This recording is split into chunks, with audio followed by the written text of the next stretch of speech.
శతకోటి దరిద్రాలకు అనంతకోటి ఉపాయాలని చెప్పి 87 లక్షల మందికి కేంద్ర ప్రభుత్వం రాష్ట్రంలో పేదరికం అన్నటువంటి కారణంగా రేషన్ సరుకులు ఎన్నిస్తుంది. పేదరిగా 87 లక్షల మందిని గుర్తించారు. రాష్ట్రమే 1,47,000 మందిని గుర్తించింది. అంటే దాదాపు 60 లక్షల మంది ఎక్స్ట్రాగా రాష్ట్ర ప్రభుత్వం గుర్తించింది. ఇలాంటి సందర్భంలో ఈ ఫేక్ ఎక్కువగా ఉంటాయి అన్నటువంటిది అందరికీ తెలిసిందే.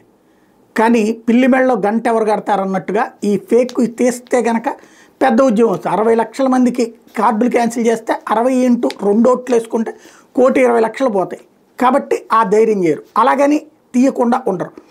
దానికి ఎంత మేరకు తీయాలి ఈ ఎత్తుగడలు వేస్తుంటారు.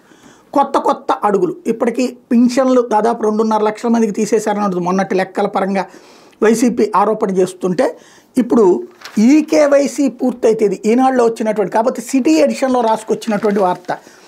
ఒక్క గుంటూరు జిల్లాలోనే గుంటూరు పశ్చిమ నియోజకవర్గం ఒక్క పశ్చిమ నియోజకవర్గంలోనే 84,184 కార్డులు ఉంటే 2,49,573 యూనిట్లు ఉంటే 2,27,687 మంది పూర్తి చేసుకున్నారు. అంటే 84,184 కార్డులకు గాను ఆ కార్డుదారులు అందులో ఉన్న కుటుంబాలతో కూడా కలిపితే 2,49,573 అయితే అందులో ఈకేవైసీ అంటే ప్రతి ఒక్కళ్ళు ఇప్పుడు తంబేసి అది చూపించుకోవాలి.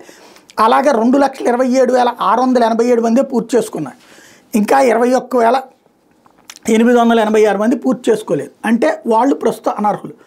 ఇది ఇక్కడే కాకుండా రాష్ట్ర వ్యాప్తంగా ఈ నెలాఖరులోపు కనుక ఈకేవైసీ పూర్తి చేసుకోబోతే అంటే రేషన్ కార్డులో ఎంతమంది పేర్లు ఉన్నారో అంతమంది అక్కడ నమోదు ఒకసారి మళ్ళీ క్రాస్ చెకింగ్ చేయించుకోబోతే ఎంతమంది అయితే చేయించుకోలేదో వాళ్ళ రేషన్ ఆగిపోతుందట.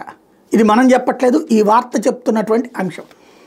కాబట్టి రేషన్ ఇప్పుడు రేపు పొద్దున ఆపేస్తే మళ్ళీ అదొక పెద్ద రచ్చ, అదొక పెద్ద చర్చ. ఏం జరుగుతుందో చూడాలి.